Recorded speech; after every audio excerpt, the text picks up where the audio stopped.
Menjelang tahun baru, sejumlah harga bahan pokok di pasar tradisional mengalami kenaikan. Di antaranya cabai merah besar yang semula Rp20.000 per kilogram, saat ini naik menjadi Rp35.000.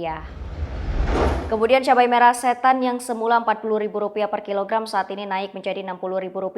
Cabai rawit yang semula Rp35.000 per kilogram sekarang naik menjadi Rp50.000.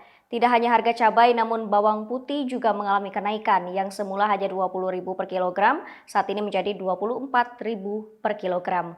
Sedangkan sayur mayur relatif stabil dari harga sebelumnya.